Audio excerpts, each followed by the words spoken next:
Good morning.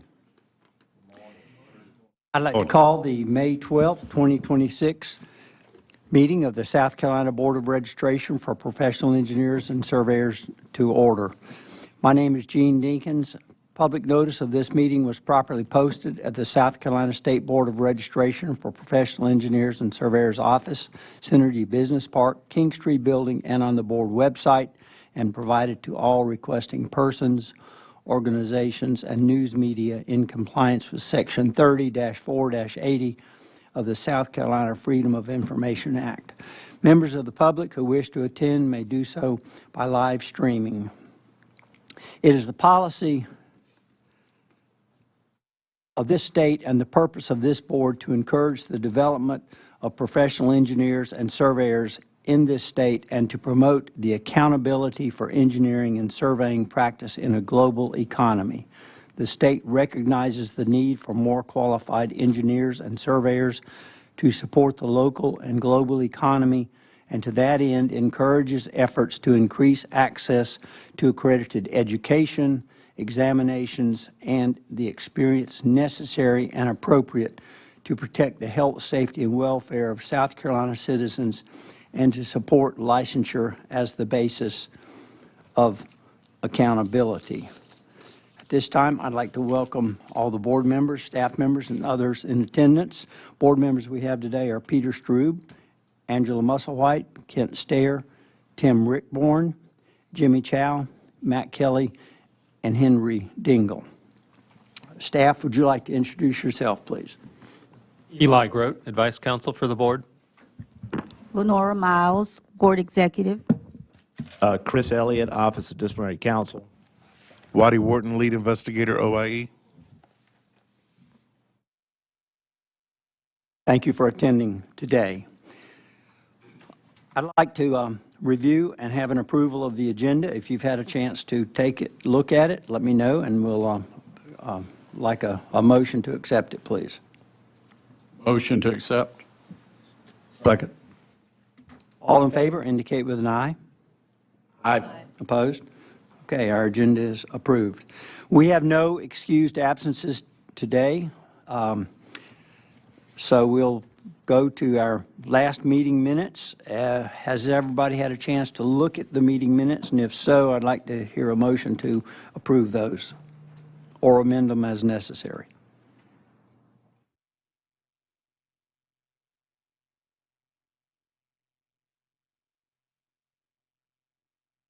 Motion to approve the minutes? Second. I have a motion and a second. All in favor indicate with an aye. Aye. Opposed? Okay, we've accepted the minutes. Next is item 8, reports. 8A is the Office of Investigations and Enforcement Report, Waddy Wharton, OIE Chief Investigator. Yes, sir. Thank you very much. This is our OIE status report. This is for your information. From January 2nd, 26 to May the 8th, 2026, we've received a total of 35 complaints. 8 of those are currently active, and we have closed 11. Again, that is for your information. Any questions of Mr. Wharton? If not, item B is IRC, the Investigative Review Conference Report. Mr. Wharton also. Yes, sir. Thank you. This is for your approval. On April 27th, 2026, we held an IRC via WebEx with C.A. Sheely, Pat Campbell, Brian Bonds, and Kevin Crick in attendance. We have 2 cases submitted for your approval, 1 dismissal, and 1 letter of caution. A question, Mr. Chairman, regarding case 226-13. Can somebody explain that to me, where it appears that it says that an iron was found when in fact it was not, and then produced on a plat? Why was that dismissed? Well, Mr. Dick, all I can tell you, I don't remember the specifics of it. All I can tell you is that our 2 surveyors reviewed the respondent's file, looked over his work, and didn't find any issues with it. I'm afraid I can't be any more specific. I'll be happy to. I can bring it back next time and have more specific answers to your question. Well, it certainly could be that it was just mislabeled by a CAD person, and And that reason why it was dismissed, I was just curious. Yeah, I don't, I apologize. I don't know. The professional members, I kind of glaze over when they go over these and say dismissal, frankly, because if they don't find anything wrong with it, I don't have anything to do with it. So I'm afraid, all I can tell you is Mr. Shealy and Mr. Bonds, they go over these things pretty well. Our investigators get a copy of the file. We have hundreds of pages to look at, and, they tell us whether there's a problem or not. Yes. Any other questions? If not, Mr. Dinkins, I have a question about the letter of caution 2022-47. I'm trying to understand. Sure. Sign and seal this set of plans? Yes. So this case, I called the complainant. This was a house that was, engineer plans were designed, the respondent did. I would note this respondent's had his license for, I think, almost 30 years and never been in trouble with the board. I called the complainant, I think it was back in January, and I said, look, I need to schedule your case, but it's going to involve you coming up to Columbia and testifying. And he said, well, I really don't want to do that. I said, well, think about it. So I called him again about a month later, and I said, look, if you want me to pursue this complaint, you're going to have to come up here and give some testimony. He said, well, I really don't want to do that. Honestly, if the respondent would just give me my money back, it's about $1,200. He said, I'd be good. That would suit me. So I told him, I said, hold on. I said, why don't you just tell me right now that you'll come to Columbia, and I'll schedule a hearing, and we'll just see what happens. So I scheduled the hearing. It was actually scheduled for today. And about a month and a half ago, I called the engineer. He said, look, I'm in Texas. I said, I don't even know I got your papers. I'm in Texas right now with my daughter. She's not doing well. He said, but look, I've got all these defenses and this, that, and the other, and some technical remarks. And I just said, look, if you want to come to Columbia and give all those defenses to the board and let them decide it, you're welcome to it. But I'll tell you, if you just give this guy's money back, he's probably going to drop this complaint. So he said, well, let me think about it. So he called me about 2 weeks later. I got an email from the complainant that said, look, he gave me my money back. I want to drop my complaint. I don't want to testify. So what I'll tell you, obviously I don't have a material witness anymore, and I can't pursue it. These were stamped plans. There were some issues pointed out with the plans. The respondent says, look, I have defenses, but I think in the end he just preferred, he's getting older, and he said, look, I'll just give him his money back and be done with it. So that's how the case resolved. We are giving him a letter of caution. Like I said, he's never been in trouble before. So I just have a issue with precedent that somebody can just give their money back if a complaint's filed. Well, the problem, we run into this with other boards. The problem is to bring a trial, I got to have witnesses. So if they don't want to come, they don't want to come. And again, it's his first time he's ever been in trouble. So that's just kind of what we got to do with it. okay, thank you for that information. Any other questions? Any other questions?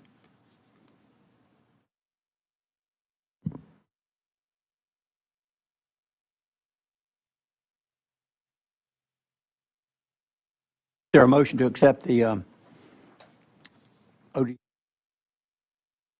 IRC report. I'm sorry, IRC. Yep. I make the motion that we accept the IRC report as presented. Second.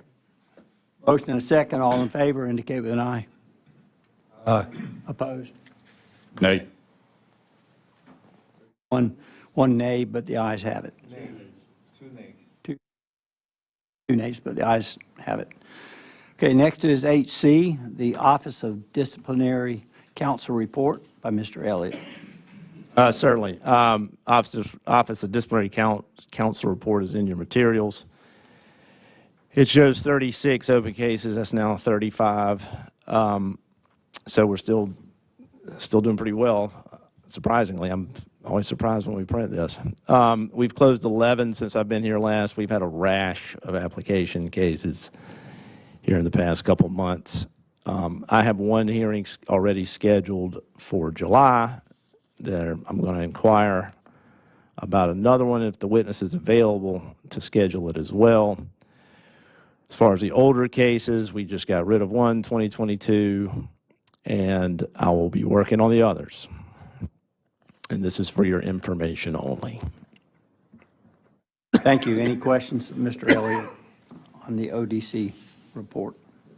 Chairman, can I have you ask a question? Sure. This is nothing. I just want to understand the general, the process. Sure. When you receive a complaint and the complainant drop the case, but we, as a board, see the evidence, we think there's in our mind, it appears to have a violation.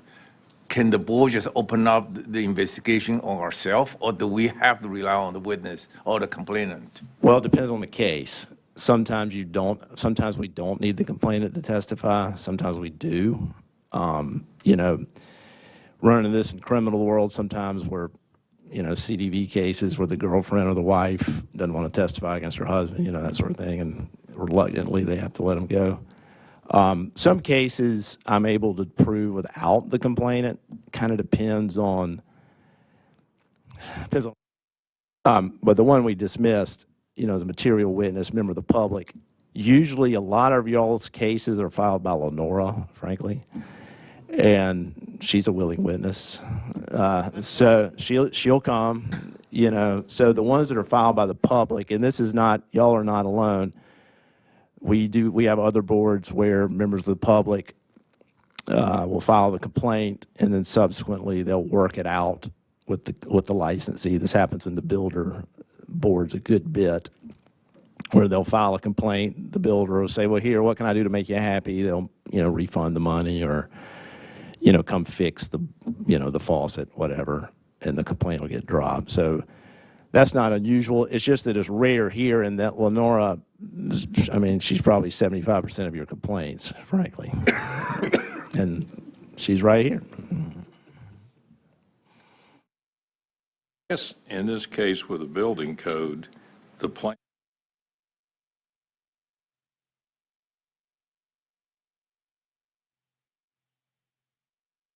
Yeah, we aren't picking all that up. Okay, all right. I'm just looking at this particular situation. Certainly, I understand if you don't have a witness, it's hard to make a case. But Right. if the case is based upon reading the plans that are sealed and then comparing them to the building code and see if the two match up, it seems that that might be a situation you could do it without the witness. Well, we got an authentication problem. We got to have the person say, "These are the plans I got from the respondent." This Call the engineer for cross-examination and ask him to identify it, or, well, if he doesn't show up, I don't have a witness. but the engineer, if he doesn't show Right, up. if he doesn't show up, I've got no case. Not showing up's a problem, but, okay. Well, I mean, it's not a problem in that I haven't met the Yeah. burden. Yeah, I mean, again, I mean, I try not to set hearings that devolve into nothing, you know, and hearsay. You know, I like to bring in witnesses. I like to bring in the members of the public so y'all can look at them. I mean, again, we did a letter of caution. The guy has defenses. Granted, I don't understand them because he just explained them to me. But I don't know that this case was so severe that y'all were going to do anything to this guy. I mean, again, there's kind of a totality, but without the member of the public to be there, the sting of the case is just kind of gone. You know, there's no sting. yeah. No, I'm not really bothered by what y'all did in this particular instance. It's Sure. just No, thinking- that's part of the calculus is whether or not I can bring the case. And again, Lenora's my willing complainant, and so many that I don't have to worry about it. It's very rare, y'all know, it's very rare that we have a member of the public, one, file a complaint that makes it to me. Most of the complaints that make it to me, or most of the complaints filed by the members of the public, are usually sour grapes about a boundary line dispute, or sour grapes about an engineer that wrote a report and an insurance claim, and they get dismissed. It's very rare that I show up with aggrieved members of the public. That doesn't happen a lot for this board. Most of what I do for this board is unlicensed practice, as y'all know. I mean, it seems also that there are gradations of violation of building codes. I mean, you can have Yeah. a leaky window and have a building code violation. You can have a missing beam and have a building code violation. Those are two different things. So. Sure, yeah. To address one of Mr. Chow's other questions, the board can't be the investigative body, if that's what you're asking. As the adjudicator, you can't investigate a case and adjudicate it as well. You have to take the evidence that comes before you rather than going out and doing your own investigation. Thank you. That's my question, yes. Oh, sorry, I misunderstood. So, Mr. Elliott, I have a couple of questions regarding the report. Sure. And I'm gonna reference some case numbers, but I just am looking for an explanation. I'll do my best. I haven't fully adapted to our new numbering system. I need to bring a key, frankly, but yeah. Well, 2022B at the last meeting was listed as pending board hearing was the status. At this one, it's pending an IRC. Right, that's the one you just dismissed. That is the one we just dismissed. Yeah. Okay. 2025B on the current report, That's the one I mentioned that's scheduled for the next hearing, for the next time. that one was not listed at all on the last report. I mean, there wasn't a 2025B? No. Okay. Again, so my paralegal, she does, the ABC stuff isn't consistent from report to report. Okay. Yeah, my paralegal she prints it out with the actual case numbers, and then she just adds the ABCD later. So 2024-0 will be different next time. They don't stay the same. I can talk to her about keeping it. We're still struggling a little bit with this new numbering system, frankly. Yeah. I would ask that you keep it consistent from Sure. report to report, because otherwise the days, the tracking days, there's no way to understand that. Sure, yeah. Let me talk to her. Hopefully, she still has the original of this. I will work on that. Let me think about that. But yeah, okay, we'll work on keeping the names or the designations consistent. Then the other question I have for you, you mentioned that you think you have one lined up for the July meeting, a disciplinary case. I do have one, and I'm working on another one. Will it by chance happen to be anything that is older, or is this a newer case? It'll be middle. No, excuse me. It'll be a newer case. The older ones I'm working on, I had geared up for the one, that was scheduled for today, and of course it's gone now. But I will pick up another couple of these older ones and work on them to get them ready for whenever the next hearing that I can. The oldest one now is 49 months old. It is. And that's, in my opinion, that's not protecting the health, safety, and welfare of the public if Sure. the person indeed violated some provision in the statute or the. No, I understand as far as the old cases. It's like I told you last time, I don't have the same amount of time for y'all that I used to. Hopefully, some staffing issues are going to be resolved soon to where I can devote more time. But right now, I'm spread pretty thin and have been for a while.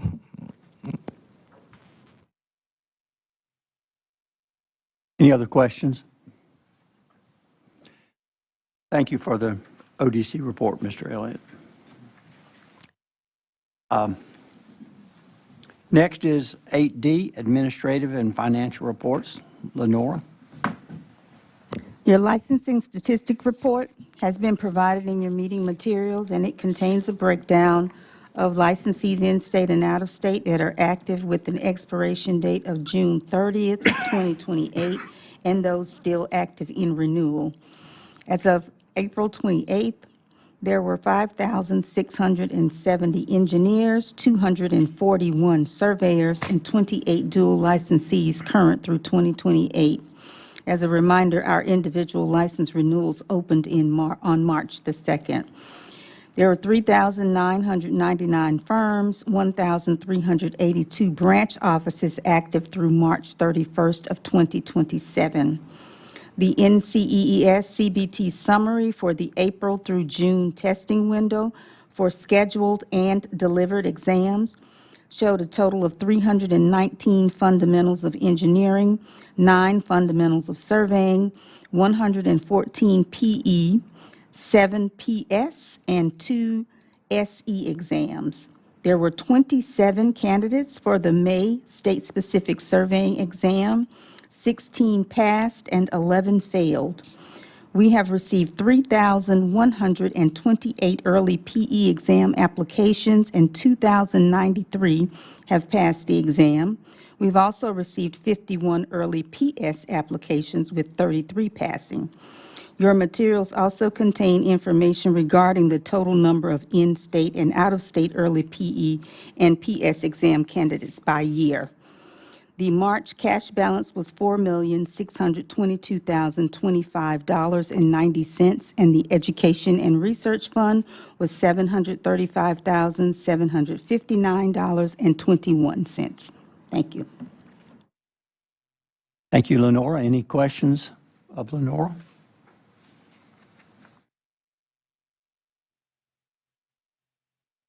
Hearing none, we'll move on to item 9, our funding request. We have 2 today. The first one is a USC Department of Mechanical Engineering Order of the Engineer ceremony. Mr. Chair, I would like to be recused from this discussion. I'm an adjunct professor since USC is my employer, so it's probably better for me to recuse myself.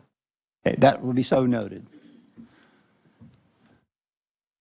Is there anyone here to present this request?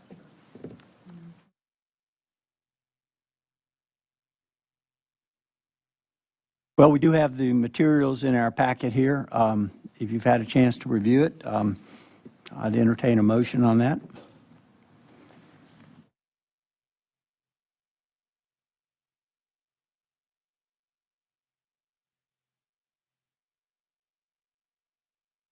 Total amount requested is $2,120. Mr. Chairman, I'll make the motion that we approve this funding request. Second. Motion and a second. Any discussion on this? All in favor indicate, oh, go ahead, Peter. We funded this prior. Is that correct? Yes. Okay. We have a motion and a second. All in favor indicate with an aye. Aye. Opposed? Okay, the funding request is approved.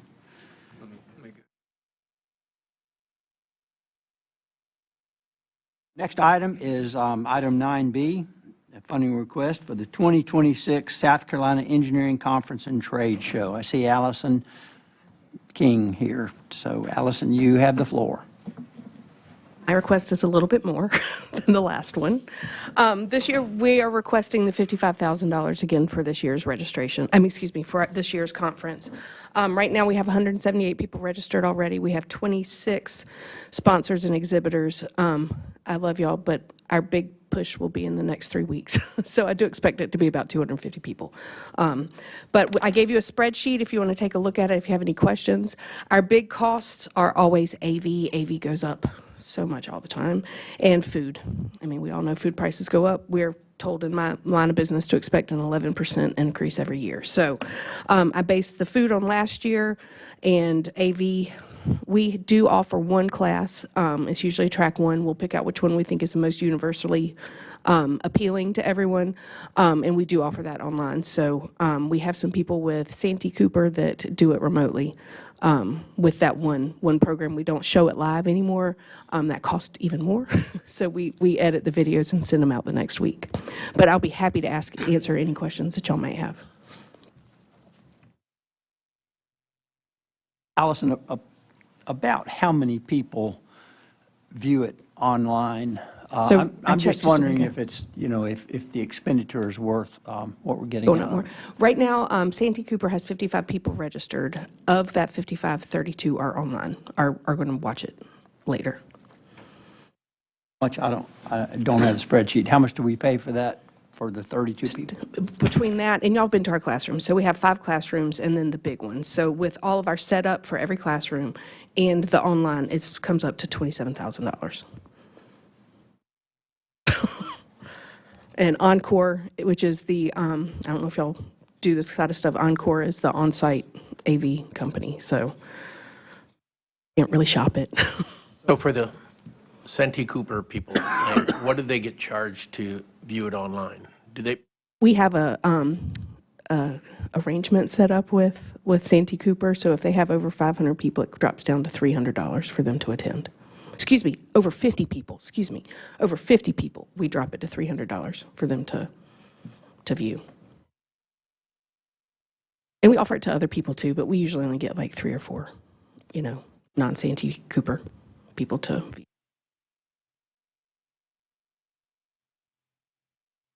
It does seem like we're paying a premium to offer it online that, perhaps next year that needs to be getting enough benefit Okay. out of it. Okay. If we're paying, what'd you say, 27 or 32,000? 27,000. $27,000. So of that 27,000, about 18 is just our regular setup. So, when you go in the classrooms, you see the projector and the computers and the screen, and they have to man it, even though they, that's That makes it a little bit better, but Yeah. I would like, because of course, we have a fiduciary responsibility of these funds, and we want to make sure they're spent wisely. I'd like to make sure that we aren't spending an inordinate amount of money for a few people to, attend it online remotely. how many total PDHs are available? 15. We make sure you 15? can get all 15 in this one sitting. We have 5 tracks. We have a couple people here that are speaking. Thank you. It's kind of cut and repeat. We're in Myrtle Beach, so Myrtle Beach is more expensive. We signed a 2-year contract for the next 2 years. In 27 and 28, we're back in Greenville, so those prices will drop some. Not as much, but things like food are cheaper in Greenville because Myrtle Beach can get it. So our food costs, in theory, should go down. Whether it will, I don't know with our current standing with economics. But Encore, unfortunately, the AV company, is at every major hotel. So Encore, the AV company, is the same one that's going to be at the Hyatt in Greenville. But like you said, I can definitely see what we can do about either boosting the number of online participants or shaving that off. Well, if you just look at the incremental difference on the AV, the extra $9,000 that you have to pay to produce it online, if you had 30 people at $300, that covers it. Okay. Chairman, being an engineer, 250 people at 15 PDHs, our investment of $55,000, breaks down to $15 per PDH, which is very low, for what we offer, and I think it's a wise investment at that rate. If everybody goes and utilizes it and gets their PDHs. Well, that's why we funded it every year for a very long time. Any other questions of Allison? Not, is there a motion concerning this funding request? Make a motion to approve the funding request. Second. I have a motion and a second by Mr. Chow to approve the funding request. All in favor, please indicate with an aye. Aye. Opposed? Yeah. We have the funds. Thank you, Allison.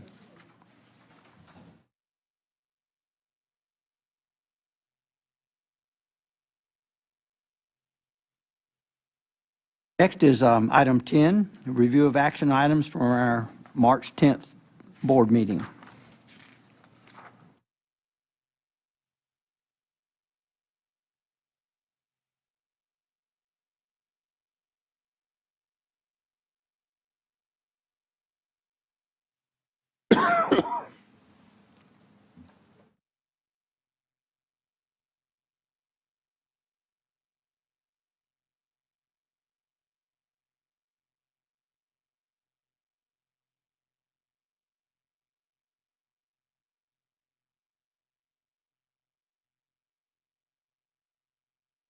Lenore, comments you have on this?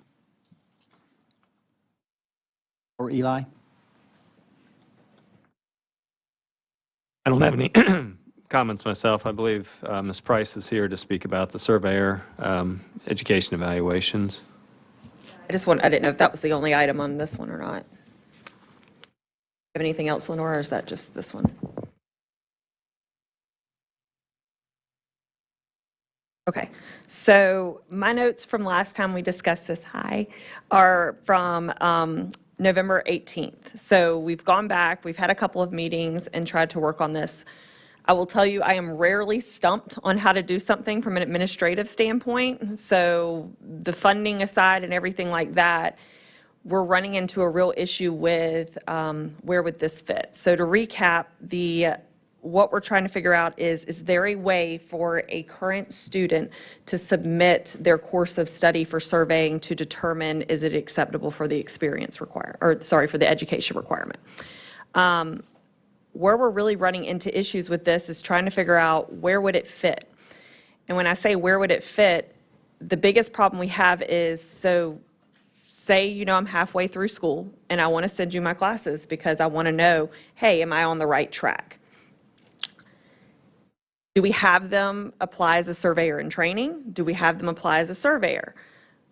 Well, what if they apply and they don't have the required courses? Are we going to deny that license? Because then we don't want to put that individual in a situation where later they have to report to other states that they've been denied a license or registration. There's really nowhere that it fits. And when I say applicant, it sounds like a simple process. Just send us your transcripts and we'll get them to somebody so they can review them. The problem is it's not, because we have to collect their personal identifiable information somehow. So we have to somehow fit that into our system. And we're just not really sure how to do that. I've never had anything like this where we've tried to evaluate something without actually making a determination on that request, because it's not really a board request. We're trying to do it as more of a courtesy. But I'll tell you, I've been doing this a long time, and I am very stumped and don't really know how to make this work. And that's kind of the issue we're running into.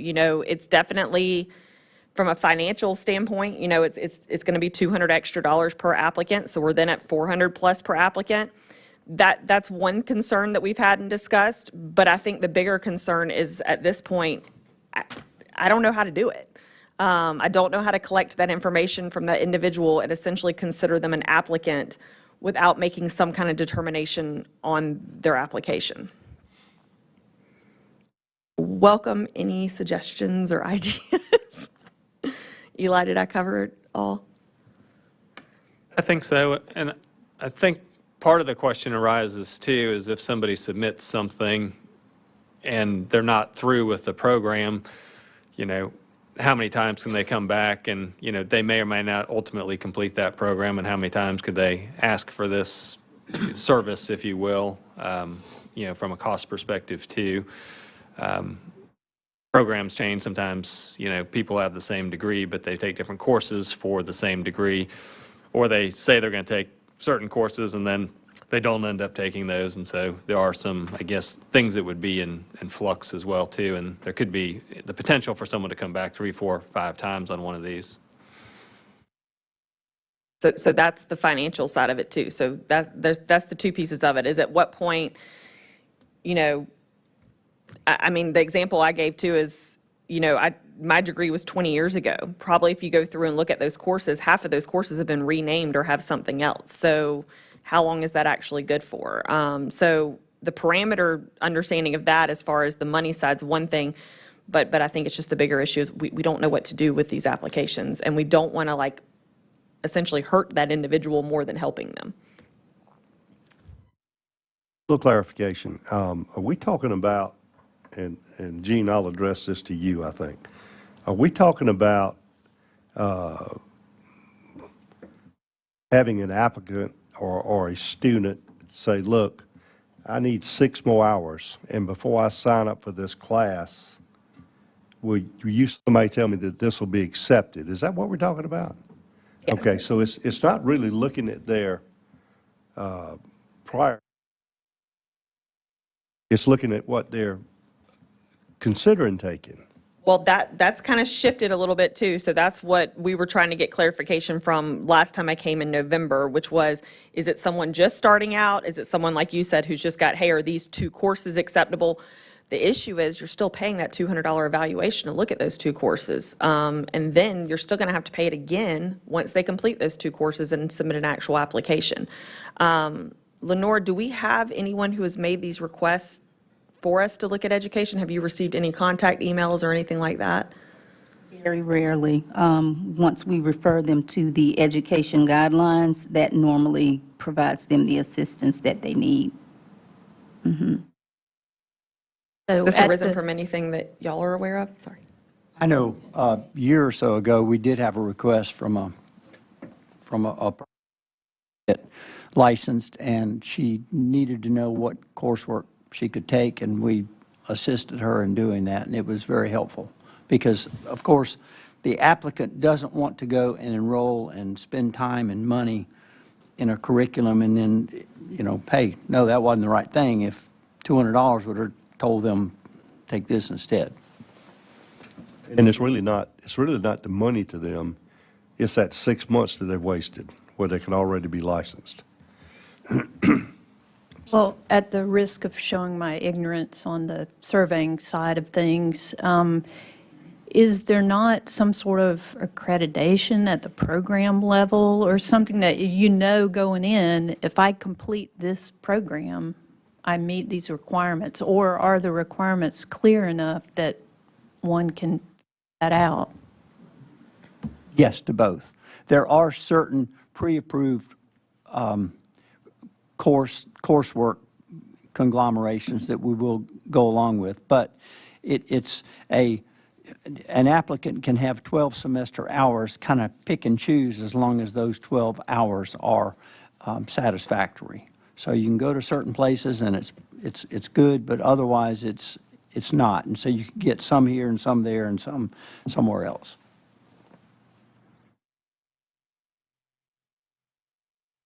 Do we know roughly how many we may get a year that are not from one of those accredited programs? No, because we don't really have a way to track that. Yeah. Well, we don't get a whole lot of survey applicants per year anyway. And usually when it goes to Dr. Iliandori, it's after the fact, and they've already taken coursework, and he says, yes, those are good. But sometimes, as we all know, people come and say, hey, I'm 3 or 6 hours short, and so I want to take this, but I don't want to do it, if it isn't going to satisfy. So the number of instances that this would happen is probably quite low. I would estimate, maybe 6 or 8 per year probably. It's not hundreds. It's probably more than 1 or 2, but it's not very many. So the only thing I can really think to do if we want to move forward with this is have them apply as a surveyor in training, and we would have to put it on hold. But that's literally not ideal in any way, but I don't know another way to do it because you don't have any other classification for this. I think that would be satisfactory because right now, the way our laws are, anybody can take the FS exam. There are no requirements to take. Isn't that correct, Lenora? So anybody could take it. So we could direct that person to fill out a surveyor in training application and process it that way, it seems to me. And instead of it being completed courses, it would just be proposed courses. So the only thing we would be able to do is just essentially hold that application in the system and then wait for them to complete the requirements. That's really all we can do. So it's really not ideal. It could potentially impact your numbers in a way from that standpoint. But, I guess they would essentially just be deficient because they haven't completed the requirements. So if someone is going to do this, they would need to provide documentation of the proposed coursework from the institution.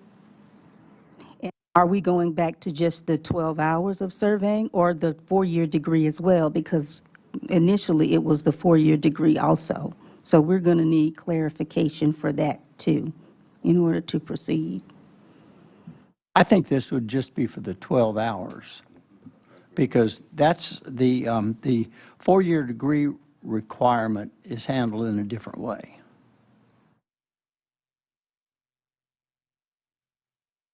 Chairman, does it have to be set up that this evaluation associated with an application, or can we create, since we're only talking maybe half a dozen or a dozen or whatever, can't we, develop something that for these individuals, that it's just a course evaluation application, or that's not tied with licensure or whatever in the future? I think that's what Molly's saying, is we don't have any place to put that. Eli, do you have any thoughts on that? I think I might have to give a little bit of thought on that, because generally we're application driven, as far as creating some separate pathway, or normally when somebody applies, as my understanding, they'll be given a credential, and there need to be some way to link whoever. It has to be a social security number. So that at that point, we're obtaining their personal information. So if that person got the information approved, there'd have to be some way, as I understand it, to link that to when they apply. And if it doesn't match up, that, there may be some issues. So how you get those things linked together, that's probably more of a Lenora and Molly question, but I think that's part of the difficulty. I think the survey and training application is the best way to go here, and it just is put on hold then until the requirements are set. Okay, so if I send you 2 courses for review, which is ideally what this would be for, I think that's a good example of that. And then 3 weeks later, I say, never mind, I went with 2 other courses, will you review these? At what point do we not allow this? Like, at what point are we not going to let them, I guess, spend $1,000 of the board's money because they can't quite decide what they want to do? That would be my other concern. Seems like it'd just be one bite at the apple. I mean, if they just need 2 courses to take, and they pick 2 courses, and they set them in, I mean, after Essentially get that, one. they should pay for their own. Yeah, one bite at the apple on our price tag, but after that, they could pay it. Eli, are we for covered under the themselves. reg to do that with that sentence that's in the regs? As far as the fees, I can go back and double check that, but I believe there is something in the regulations that allows a fee for the education consultants under Chapter 10. So if we would do it one time and pay for it, then any subsequent requests came in, that applicant would have to pay. Prior to completion of degree, is that how you want to say it? Because obviously at the end of that, you would evaluate everything with one full transcript. Correct. A minute, Eli, to see if that's okay.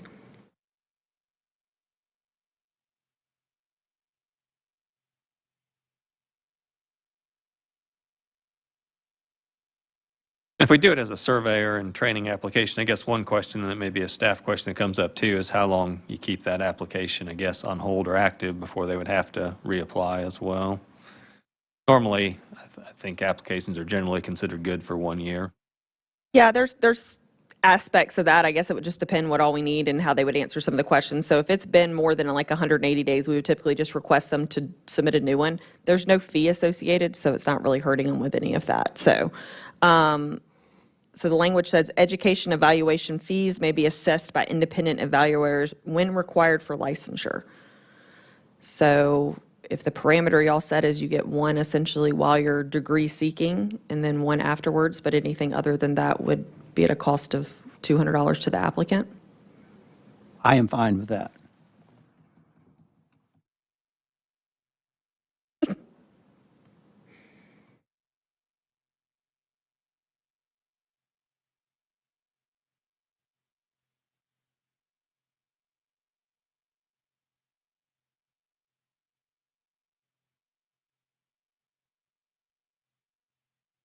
As far as the regulation, I think it already authorizes the fee.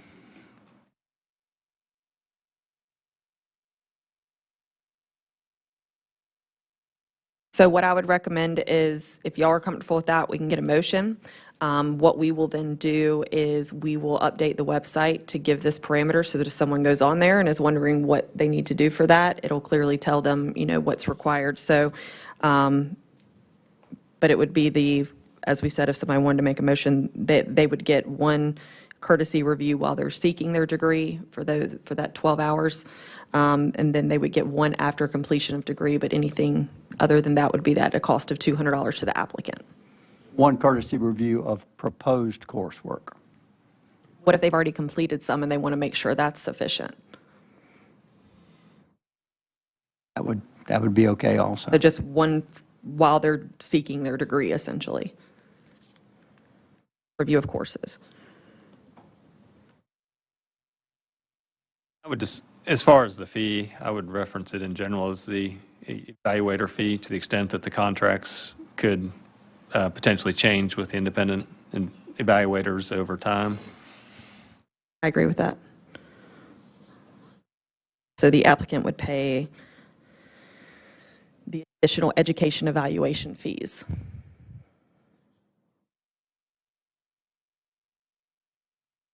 I think that would help a lot, and I know we're not talking about a large number of applicants here, but we are talking about something very important to our small number of applicants.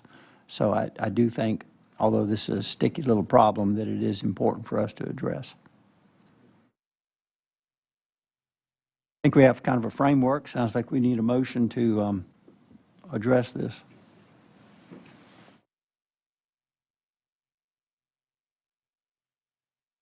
I'd like to make the motion, but somebody needs to read it out loud for me so I can keep up.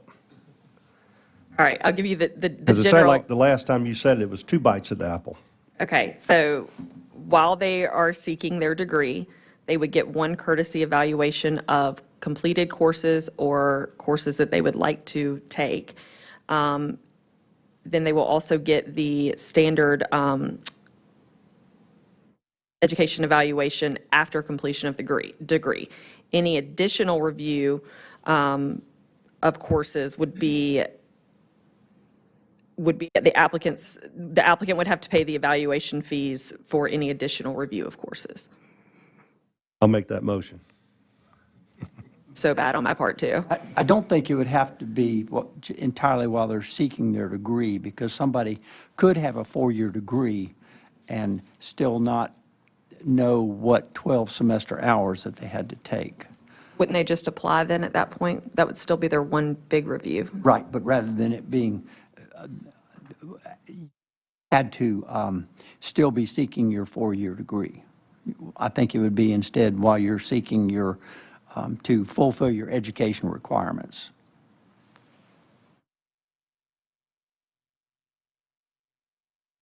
One review of courses while you're fulfilling your education requirements. Okay. Are we going to start all over, or are we going to accept that motion? You want Your motion. to try to withdraw that and revise it based on that discussion? Let's withdraw that and revise it. You ready, Molly? Go ahead. An applicant will receive one courtesy review of their courses while they are still fulfilling their education requirements, and they will receive one additional education evaluation upon the completion of their education requirements. If they would like to have additional review during that time, it would be at the discretion of the applicant to pay the additional evaluation fees. Okay, Did I get it that time? If it's acceptable, Mr. Grote, I'll make that motion. Second. Okay, we have a motion and a second. I think we're making some good progress here. Any further discussion on this matter? Before we go any further, Molly, thank you so much, because Yes, as Gene thanks. said, this is not a lot of people, but it's so important to those people who are trying to save time, not just necessarily $200, but time. My months to get this together for y'all. It's been a crazy few months, but I appreciate you being patient with me. Thank you. Yes, thank you. Motion and a second. All in favor indicate with an aye. Aye. Opposed? Ayes have it. Molly, again, thank you very much for your assistance on this.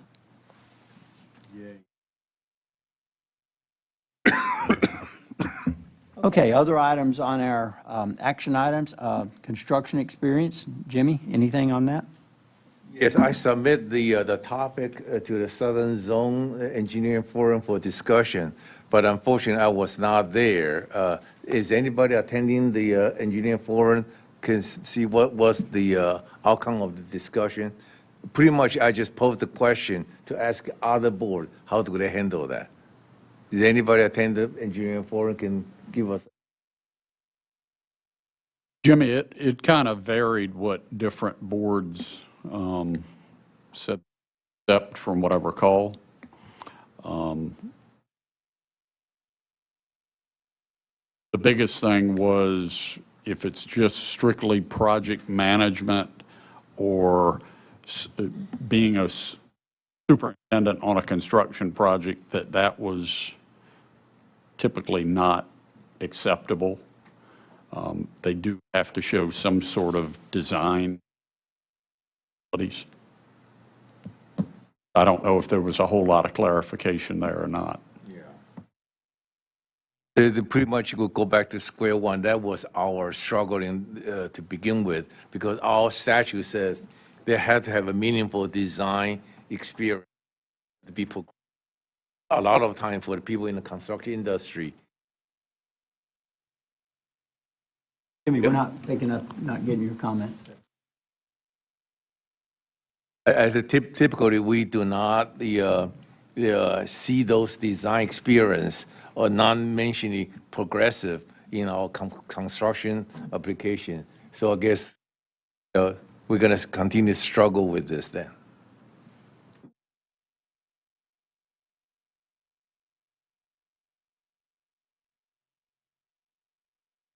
Any other discussion on the construction experience?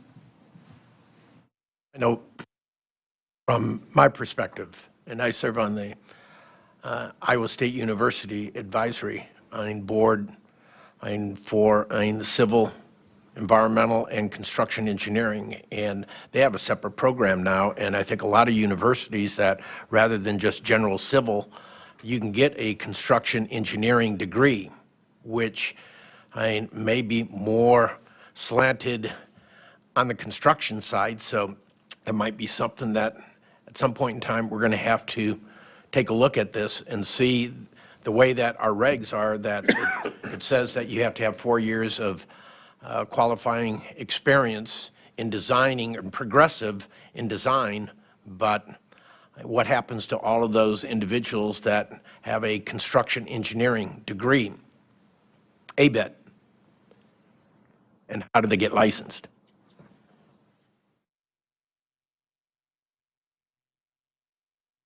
This has always been an issue, probably always will be. And I reference that different from construction inspection, which I think we all realize that that is not qualifying experience. But when you have a degree in engineering, it happens to be in construction, I think something we'll maybe have to monitor and look at. Isn't there a NCAAS construction engineering PE exam? Yeah, there is. And I think there was several years ago, ASCE put out some guidance on what constitutes experience amongst different civil engineering disciplines. And I seem to recall they had one on construction engineering. Maybe that's the starting point for discussion of how to go about reviewing a specific applicant's experience to determine whether that is indeed qualifying or not qualifying.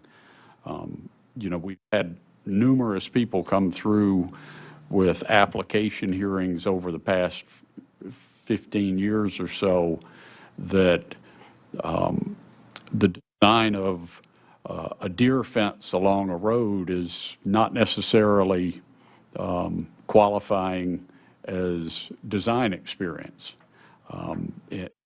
They, had passed the construction PE exam. So A lot of it is going to be specific to a particular applicant in what they present and how they present it. That would be a start, for sure. Yeah, as a matter of fact, that's how the discussion to start, because I have trouble with reviewing construction engineering experience, and I research and find out, I think the Mississippi, they do have a criteria. They refer to ASCE document, and so that this,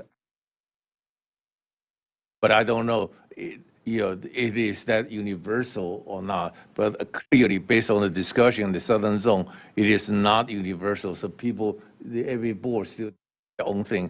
I would be more than happy to get a copy of the ASCE construction experience outline, and also I'd be happy to check with the construction engineering the program to see what their requirement, and so present to the board for further discussion. Maybe our own standard. Jimmy, if you can do that for our next meeting, that would be very helpful. Jimmy, I'm going to ask you if you could do that before our next meeting and send that document, because I know it's not a short document. Time to read it in advance. Yes, sir. Okay, thank you. All right, moving on, I would like to go back to item 4 on our list here. It was position statement opposing House Bill 3021 and Senate 254. Allison, are you fully up to speed on where those stand now? And would like to give an update on that. If not, I can attempt to. We can't hear you. I was reading what H 3021 and S 254, I understand those are at conference committee right now, sign die, which means they don't have any time limit on them.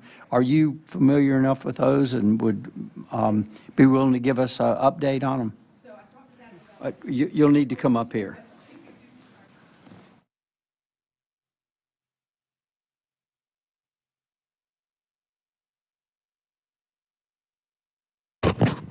I talked with Adam about that yesterday, just in case y'all did ask.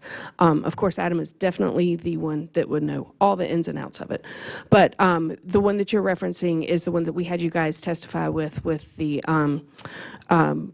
Workforce Development Act. So right now, it's kind of just shifting. You know, we're going to change into another 2-year session next year. We're not looking that it's going to affect the regulations for us or for, there's other different groups that are going to be in the carve-out. So it's my understanding, and I can get an official email from him that I can send either to Lenora to send out to you guys, or I can send, that's probably the best way to do it. But I'll get him to put it in exact words instead of just Allisonese. But it looks like you guys, our board is going to be okay, that they're not going to, you know, the big thing that we talked about was the 2-for-1 for every new regulation we had to take out 2. That looks like that is going to be removed from licensing boards. Okay, thank you. I also talked to Adam yesterday afternoon, and it is in conference committee, which, and it's been passed by the Senate. He thinks it's going to be non-concur by the House, and then it goes to the committee, sign die, which I've found out means that there's no time frame on it. It does not have to pass by this Thursday. So it's hanging out there, and the full committee can change it however they want to. Adam doesn't think they will, so like Allison says, we think we're going to be okay, but it's still not settled yet. I think the 3 major issues, I mean, the 2-for-1 was removed, and then also the automatic sunset on 5 years. The third one was the judicial deference, which stayed in there, which I know for us as a board, I mean, we have the technical expertise, I mean, to be able to provide, and to have that removed from us and then go to an administrative or a judge, I mean, doesn't seem right for me, and but I mean, that's just something that we may have to live with. So we don't really have any way to have any control over what happens to it now. The second hearing that I went to, we were not allowed to speak. That's when the amendment was made, but that's all on it. The judicial deference issue is a problem from our standpoint, I think from justice's standpoint. What it does is it changes the people making sensible decisions about the practice of engineering from ours with the court to defer to us. Now, the court no longer has to defer to us, and the court gets to do it on its own. And the problem there, and I've expressed this in a variety of ways to the Senate without success, is that you can get an individual judge who has an individual decision, and they make a decision that others then tend to follow because it's written and they see something they don't have to think about. So you can have one judge in an odd situation take a precedent and make a precedent and override, all the wisdom of the board and everybody else. And I've seen it happen in a variety of different situations, not necessarily this, and it's not a good thing. And so anyway, that's a very negative result that, again, I expressed my feeling about, but no one was interested in hearing. But. Well, we'll just have to wait and see what happens with that.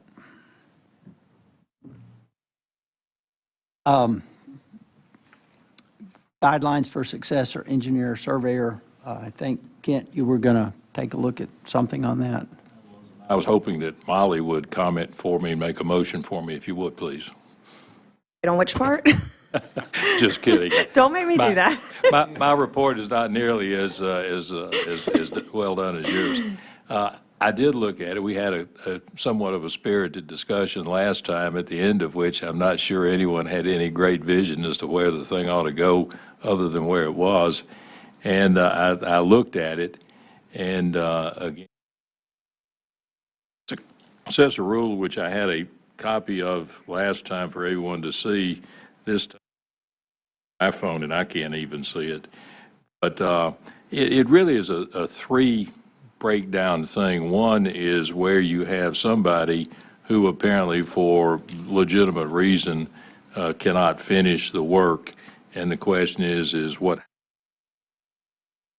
Second one is where someone in your firm effectively has work and it needs to be firm, and what happens then.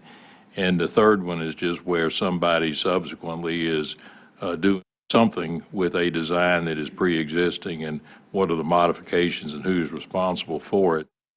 I think on the first one, we were sort of bogged down on contract termination and when it would come about. As I thought about what might be done with that, occurred to me probably more harm could be done with the wording than good. As I look at that first situation, if I were writing it afresh, I might word it differently, but what you get from it is not horrifically bad if I think generally interpreted. And what you get is that if you do have legitimate reason for the first person to be stepped aside or step aside and the second come, the second one effectively has to re-engineer it without having to do necessarily the reprinting and the rewriting and the re-this, but it does have, the second person has to do the effective engineering or surveying study behind it to make it effectively their own work, and they have to seal it, and it has to be title block and their seal, and they own it. So I think when the smoke clears, that one pretty much takes care of itself. Again, the wording could be slightly different, but it's not a problem, I don't think. Much suggestion other than one little. Second one, where it's the people in the firm taking over, I thought that was handled effectively, that the person in the firm who takes over doesn't have to do the same level of engineering or surveying as would be the case if the person, a prior engineer wasn't, or firm, but they still, when they put their seal on it, own the whole thing. effectively, the remedy to make sure that they're ready to be responsible for it. The third one I thought had one tweak that could make sense, and this is where you're working on something that someone else has done and you're changing it or you're adding it. The provision says a licensee who changes or modifies some part or portion of a previously sealed work assumes full responsibility for a portion of the previously sealed work that is changed or modified, and it stops with those two words. Then it goes on and says, likewise, the original licensee remains professionally responsible for the original seal work that is not changed or modified, or that part which is not affected by the subsequent changes or modifications. So what it does is it lets that person off the hook for parts that were affected by the changes or modifications, but the sentence before it doesn't put that responsibility on the person who's making the changes or modifications. So if I were to change that one, I would say that a licensee who changes, modifies, or affects some part or portion of previously sealed work assumes full responsibility for that part or portion of the previously sealed work that is changed, modified, or affected. And so what we'd be doing there is, what I'd be doing there is saying if you work with somebody else's stuff and you change part off to the side, you obviously are going to be responsible for the part that you change or you modify, but you're also going to then be responsible for any other part of the design that even though you didn't change it or modify it, you affected it. And I think that probably was assumed, reading the next sentence that took the first person off the hook. I would assume it was intended that the second person would be on the hook, but the second person doesn't seem to be on the hook by the language as it is currently written. So I would simply add the or affected in there. And really, changes I would have, and I think the thing otherwise, I would again have one minor change in the very beginning. It says that if a licensee can no longer do it, then a successor may perform work on something prepared by another licensee. Another is kind of a hanging word. I assume they're talking about by the prior licensee who can no longer do it, as distinguished from just some other licensee out there in the world step in for. So the change would just be in changing the word licensee, prior licensee that we're referring to in the, I beat it to death. I don't think you're probably going to do it as much harm as anything if you change it, other than that third part, I think does have something that substantive could be changed. So. Well, Kent, thanks for your analysis of it. Would you be willing to take a look at that between now and our next meeting and come back to us with something in writing that we can review? I will have it written and have it where everybody can read it, actually. Okay. So, yeah, I'll do that for the next.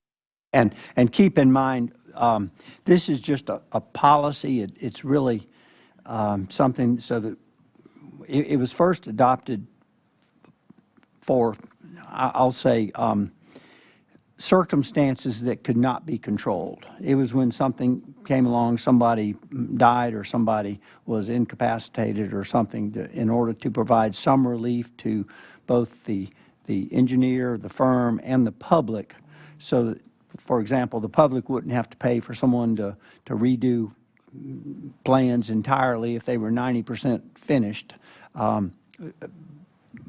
So that we did intend it to be for emergency, not for convenience. And like a firm, and someone says, well, I want to take him off of it, let someone else take over in the middle of the job. That was not the intent. Yeah, I think I read that in it and was sufficiently satisfied that it's in there. Okay. Yeah. Writing and have it redlined. Okay, thank you. Thank you very much. Lenora NCES annual meeting travel, I know that's been submitted. Has that been approved by NCWS or state? Where are we on that? Thought we approved that one.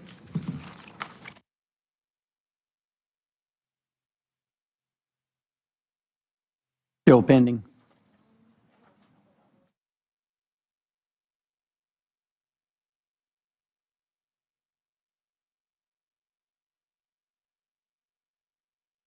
Yes, it was approved. Good, thank you. Last item here is the emeritus member roster. Those names were submitted to NC. Yeah, they were I mean, I submitted. guess those will be waiting board approval. Yes, the board's going to have a meeting this.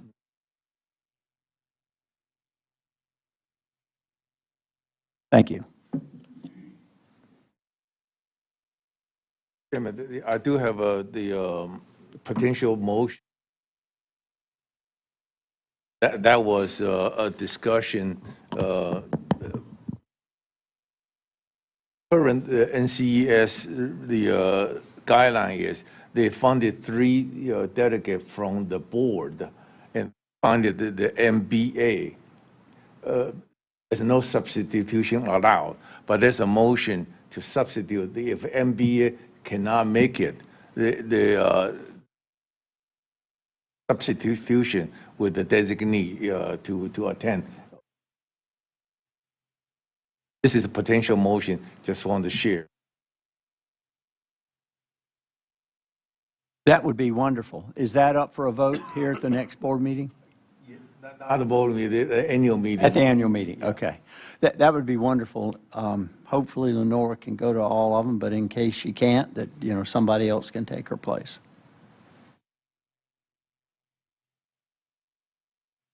Any other comments on the review of the action items from our March 10th meeting?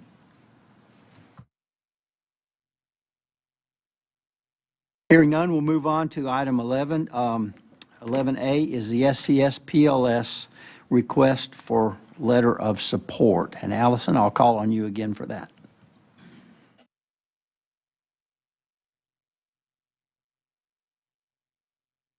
Okay. I don't know how many of you guys know this, but about a year ago, SES PLS started talking about getting a potential 4-year degree in South Carolina, because right now, y'all know there's not a 4-year degree in South Carolina. We do get in-state fees or tuition for ETSU, University of Maine, I think it's Utah. But we would like to have a 4-year degree in South Carolina. So we've been talking to a couple of different universities, and we are not asking for a monetary anything. We just want, when we talk to Coastal Carolina, they are very interested in this. We've talked to a bunch of different schools, but they wanted a letter to present to legislators, because of course this will have to be approved by the legislature because there will be money involved, saying that you guys supported just the pursuit of a 4-year degree. So we know that listed on the website, it says what's required for the 4-year degree, but we would just like to use this in our pocket, just to say that we do have your support. So I wrote all this stuff, but I'm just going to kind of talk about it. So according to the internet that never lies, South Carolina is the fastest growing state, in the U.S. With that growth is infrastructure development. We'll have more boundary and property services, transportation projects, economic development, and of course the public safety throughout the state. So while we all know this, we want to get our people here in South Carolina, school them in South Carolina, and keep them in South Carolina. Our numbers are growing, thank God for surveyors, but we think that this could utilizing a 4-year degree would help keeping us grow. So I know that I was talking to Georgia last week when we were in Washington, D.C., and they have a school that had to close its doors because it was a smaller schools, Kennesaw State. They closed their surveying degree. So we could also possibly, pull these kids in neighboring states as well. So we are looking to establish an in-state program that would provide students with greater access to the profession while strengthening the future workforce pipeline for surveying, mapping, and geospatial sciences in South Carolina. So we're just looking for your endorsement to help educational institutions, policymakers, and industry leaders to work collaboratively towards establishing and sustaining a program. So this is not something that's going to happen quickly by any means. We have talked to the University of South Carolina, Clemson, the Citadel, USC Upstate, and Coastal Carolina University. Coastal Carolina is very interested. Those of you who know surveying, Horry Georgetown Tech is a great surveying school, so we're looking to set up possibly a 2 and 2, hopefully have 2 years at Horry Georgetown Tech and then have them transfer into the CCU program. Of course, they'd have to get ABET accredited. I know they're working on their ABET accreditation right now for their engineering.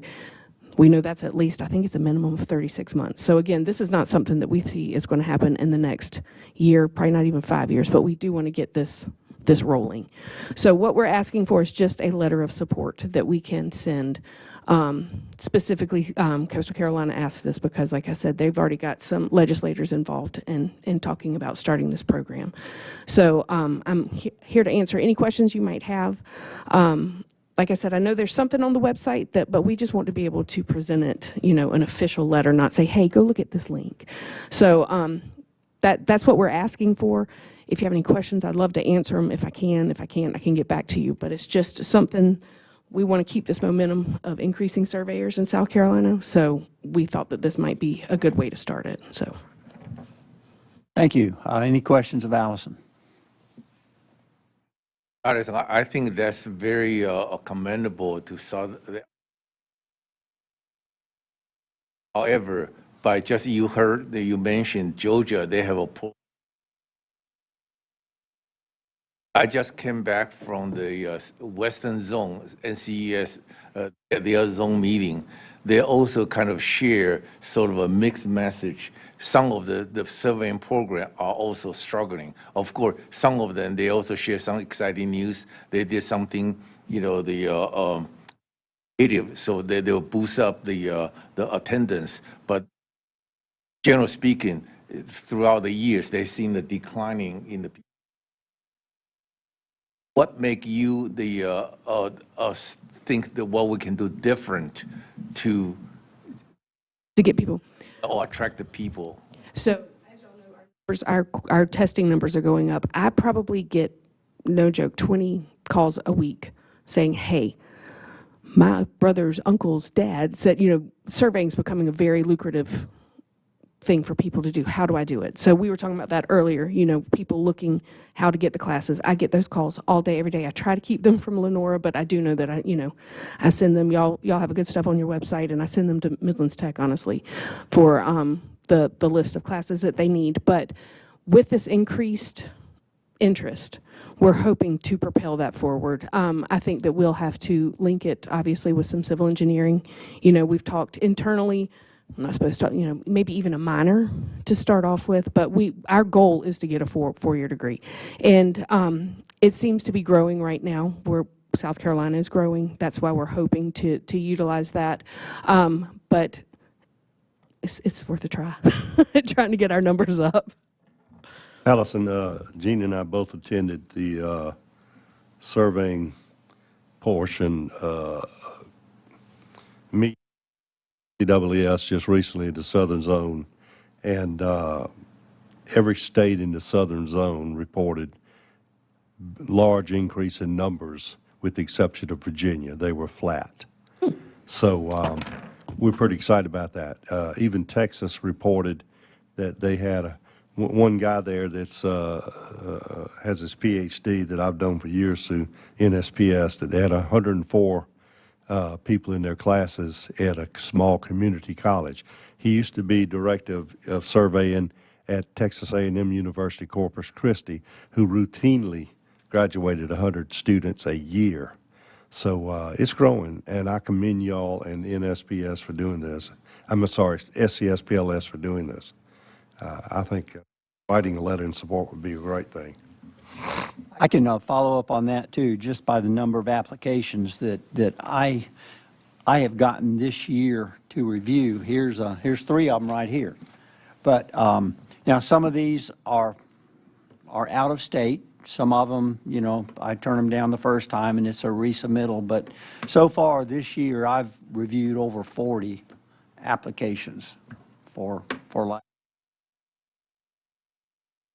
Allison, I wanted to share with you too, I had conversations with Dr. Thompson from Clemson University several months ago. I've kind of stayed in touch with him and whatnot, and I had about surveying at Clemson University, and he gave me a contact person, Dr. Brandon Ross. He's out on sabbatical now, but Clemson is interested in That's fantastic. Dr. Brandon Ross. Thank you, thank you, thank you. I think everything that Allison said is correct. The salary scale for surveying is, it is increased dramatically over the last 2 or 3 years. New PLSs are, you know, pretty much naming their price and usually getting it. So we're not, I don't think this board, it's not our duty, not our responsibility to endorse any certain institution or university, but I would like for us to write a letter in support of the creation of a 4-year survey curriculum somewhere in the state of South Carolina due to all of the things that Allison mentioned, the growth in South Carolina, the need for trained surveyors to support the state of South Carolina. The fact that we don't have one and we have to go out of state now to get it.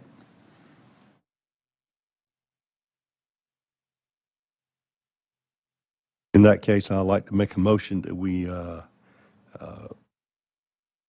a letter in support of South Carolina Society of Professional Land Surveyors in trying to grow a 4-year degree program at some university or several in the state of South Carolina.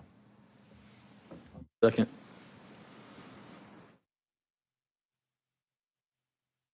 Eli, can you draft something like that for my signature?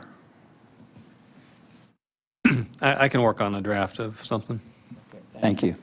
Get it by 11 o'clock, Eli. We've got some time. Any other discussion on this important matter? Not all in favor, indicate with an aye. Aye. Opposed? Okay. Allison, thank you very I much. appreciate that, thank you. Next is item 11B.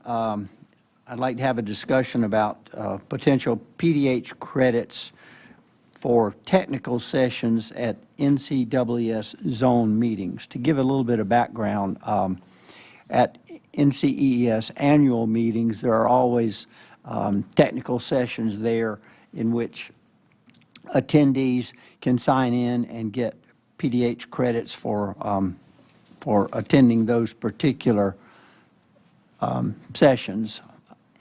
It was brought to my attention, and I witnessed it firsthand, that some of the sessions that we had at the NCEES zone meeting were very technical in nature, and they were certainly as good or better than some of the ones that I've seen at NCEES annual meetings, and better than many that I've seen at other professional organizations that sponsor and give credit for PDHs. So I'd like to have a discussion as far as whether or not the board thinks it's appropriate for us to consider on the zone level, and now also ask Jimmy to bring this up to NCEES if they can consider at some time, not just on the annual meeting, but at zone meetings, giving PDH credits for programs that are presented that would warrant it. So with that, I'll open it up for discussion. I'll jump in, and I think if you've seen the record for the past few meetings, I have a long outstanding history in a place I've not been around for a long time, but every time I've been given the expressed my admiration for the work that all of you engineers and surveyors do on this board, and what I think is your justification for getting PDH credits for do.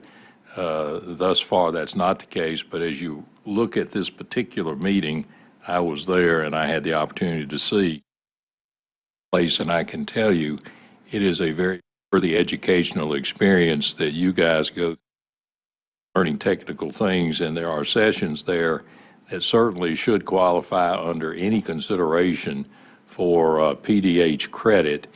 And if you're not getting it, that is not right. And so what I would do is make a motion that those sessions at the Southern Zone meeting that are technical in nature and informative from an educational standpoint, that you are given the opportunity to have and take PDH credit for those. Now, in discussing this with Mr. Rigburn, I have come to understand there may be a need for a certification or certificate to be issued by NCEES for that to happen. And said he would inquire as to whether that could be done, and I would urge him and ask him to do that. Subject to getting the certification, then I can make the motion that with the certification, the PDH credits be given, or I can wait till the next meeting and make. I very clearly think it should be done, and motion when it's time to make that motion. I think this is really just an issue that NCS needs to take up. They issue certificates for exam volunteers who come and write questions. It seems to engineering forums and the different things that they've done in the past at annual meetings. They have, on occasion, offered a certificate those who attended. I think it's just a matter of NCS doing it from a consistent standpoint. As far as the documentation portion of it goes, 49605 requires that there's a log describing what the activity is, what was kind of discussed, where it was discussed. But the most important thing there is that it says, and attendance verification records. So that's part of the record keeping. So that's in order for it to qualify, we've got to have some sort of record of attendance. Signed in the surveying session. We did not in the engineering forum.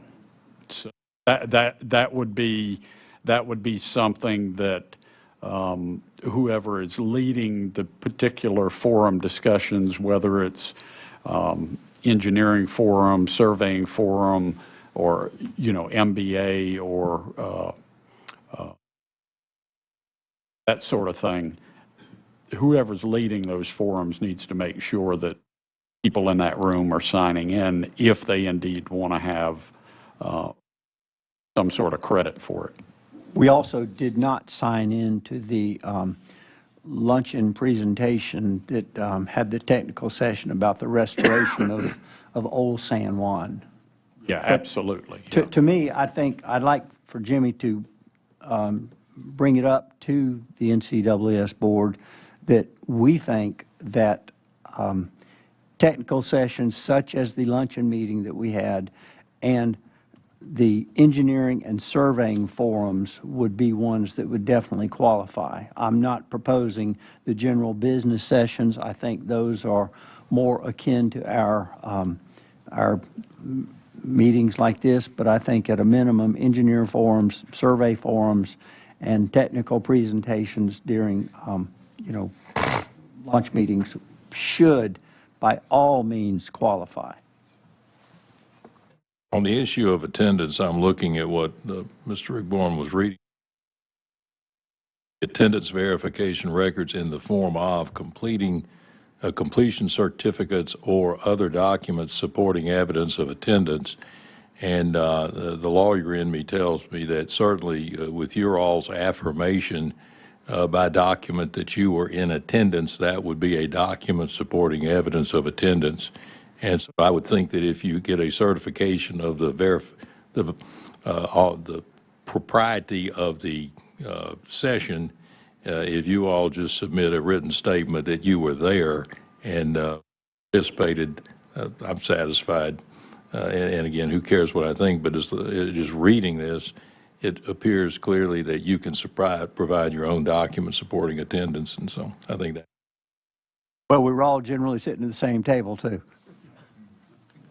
NCAAS, they've worked this out, and they provide certificates at the annual meeting. I think it's just the request that, they support and do the same at the zone meetings, and whether or not if it's a sign-in sheet, and then if you signed in, they already know that you paid and you're registered there. If you sign in, they can issue a certificate, and the individual has it. So it's really, I agree with Tim that it's NCAAS just to put the wheels in motion and make it happen. I think Jimmy can provide a document that Tim was there, and Tim can provide one that Jimmy was there, so solve that problem now. I wouldn't do it for Jimmy. Jimmy wasn't at the engineering conference. Okay, with that discussion, I'd be more than happy to bring to the Board of Director meeting and NCES to discuss that. I think that Peter was right. NCES, you have to sign in, to verify you were there, but your self-reporting, they have a form ready there for you you can just go ahead and fill it out. Of course, if somebody challenge that, they can always verify your attendance sheet. So I think the similar things can be applied to the zone meeting. So I will definitely bring to the Board of Director meeting this weekend and report back what was the What do we want to do about the past meeting in Puerto Rico? I mean, I'm okay with what Kent proposes there, that if we, if you were there and you went to this forum and this luncheon, sign a statement that you went there and, keep that in your file. Is that acceptable to the board? Makes sense to me. I'm in agreement with that. Agree. Me too. Well, I'd like to have a motion on that then. I think we need to get this on the record. What are typically required? Typically, when you go to a professional society-sponsored program, that sponsor will issue a written certificate to each person, and it's signed by the individual, but it's listed on there that you went to these different sessions. And they also require a sign-in sheet at the beginning of the meeting, and then you put down your time in and your time out, and you sign it, which we did at the Surveyor Forum, I believe. We did. But again, as Kent says, if we feel comfortable that, we're other verification, and we have other verification in other board members that we were sitting right next to in these forums. Motion would be that those sessions at the zone meeting, then a technical information of an educational format counted as PDH credits upon written statement by the board or board members that they satisfy all the requirements and that their attendance. And with that, I think that given the PDH credits. I'll second it. Okay, we have a motion and a second to handle this past meeting. All in favor indicate with an aye. Aye. Opposed? Okay, the ayes have it, and then as a follow-up to that, Jimmy, you will discuss it at NCAAS board meeting, a far-reaching program for not just Southern Zone, but for everybody.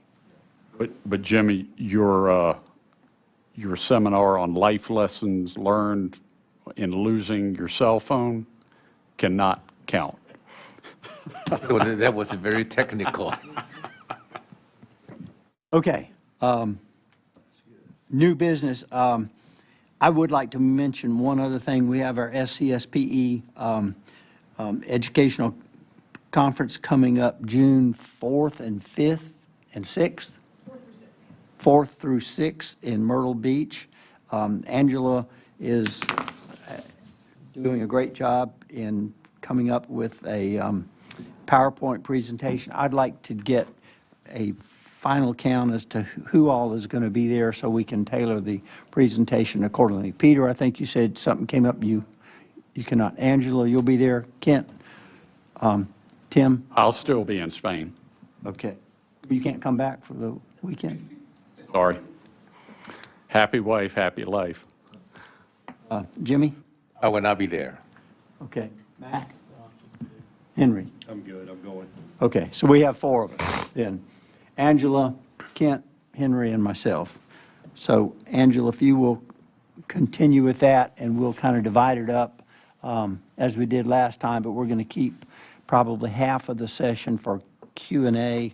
And Allison, we will get with you and Adam about some things that might need to be, or people may want to have discussed.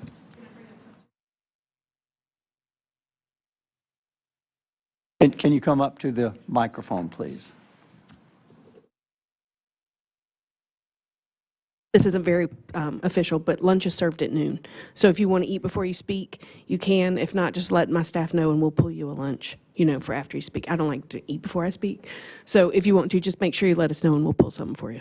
That's on Thursday, right? On Thursday, yes. Lunch is at noon.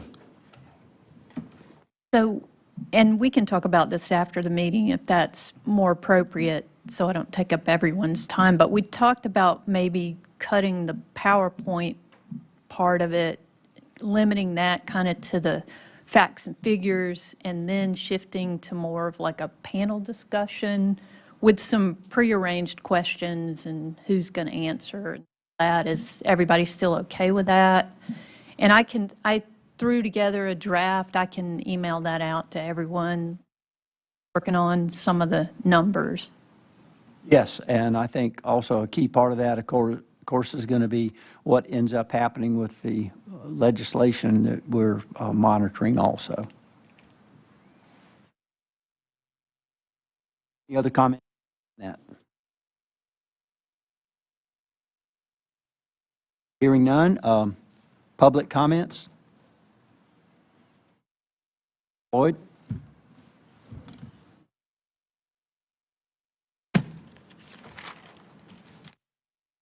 Okay, our next meeting is July 14th.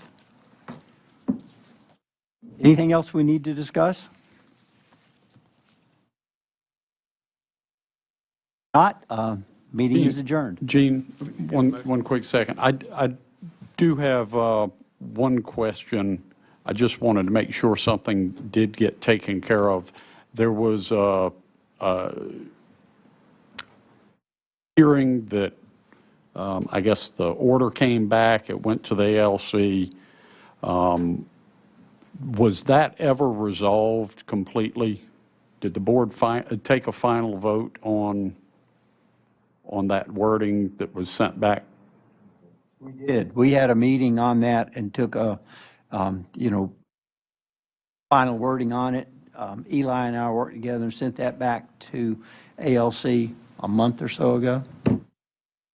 If I understand what you're asking about, there was a question about the appeal that came back on the order of remand. That's correct. Yes, there has been a revised order that's been issued in that. And so there's nothing currently pending before the board on that. Whether that order gets appealed, that will be something to be seen. Okay. Anything else? Now the meeting is adjourned. Thank you. Let's just get a formal motion to adjourn it. Yeah, all in favor? We need a motion in a second. I need a motion that we adjourn. Second. Second, all in favor? Aye.